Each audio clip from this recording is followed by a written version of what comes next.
kin gama wasa da mijinki, kin gama shan nonon shi, kin shafa shi kin sa borar shi a cikin bakin ki, kin tsotse ta, kin mata sokin, kin yi sokin kin tsotse shi sosai, sai ki bude mai gindin ki. Idan kika bude mai, idan ya fara saka borar shi a ciki, kina numfashi a hankali, kina tsotsan kunnen shi, kina zira harshen ki a hankali a cikin kunnen shi, kina zira harshen ki, sai ki dago kirjin shi, sai ki manna da nashi, ki kankame shi sosai, numfashin ku yana hada na juna.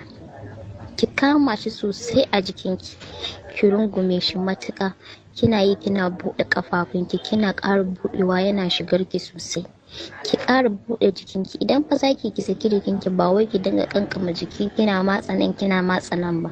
Idan kina haka mijinki ba zai ji daɗin saduwa da ke ba. Amma idan kuna yi ki saki jikinki, ki sa a ranki wannan ibada ne, bauta kike yi, ki saki jikinki sosai, ki saki jikinki, ki bubbuɗe mai ko ina da ina. A haka har zai samu ya taɓo majiyar daɗin ki, wato albasa.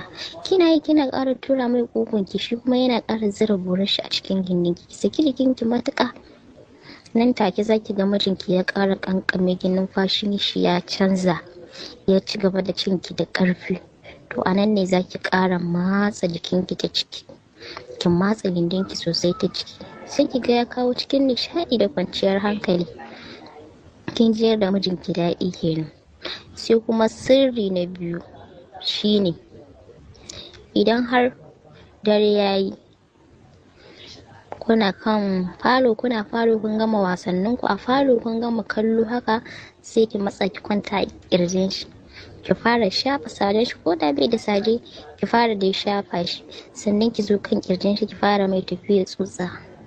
A nan falo ki fara mai tafiya tsutsa, kina mai rangwada, kina mai shagwaba, kina shafa kirjin shi, kina dan tafiya da hannayenki, kina juyawa a hankali har ki zo ki zame rigar gabaki daya, ki zaunar da shi ya mimmiƙe kafafun shi, sai ki hau kan shi. Ba wai sai kin bude jikinki ya ci ki ba, a haka ma ki hau kan shi, ki ta mai wasa, kina kisa din wuyan shi, kina manna fuskar ki a wuyan shi, kina kisin, kina shan nonon shi, kina zura harshen ki a cikin kunnen shi, kina yi kina tumar musashi. A haka zai yi releasing. Ba wai sai ya kin bude gindin ki ya ci ki, wai sai ya ci ki sannan anan ne kawai za ku ji daɗin juna ba. Idan har kika iya sarrafa shi, ba wai lallai ci shine kawai ake jin daɗin auratayya ba. A'a, idan kika mai wannan, nan take zaki ga ya kawo, yayi releasing, ya ji daɗi matuƙa. Idan ma har kika iya wasannin, kin iya shan wuyan shi, kin iya kissing din shi, kin iya mai abubuwa, sai ma yafi samun kwanciyar hankali, sai ma yafi samun nutsuwa akan ya ci ki.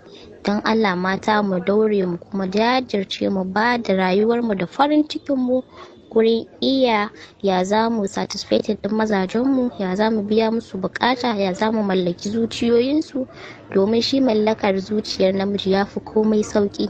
Babban burin namiji da ki iya bashi jikinki a yayin da kuke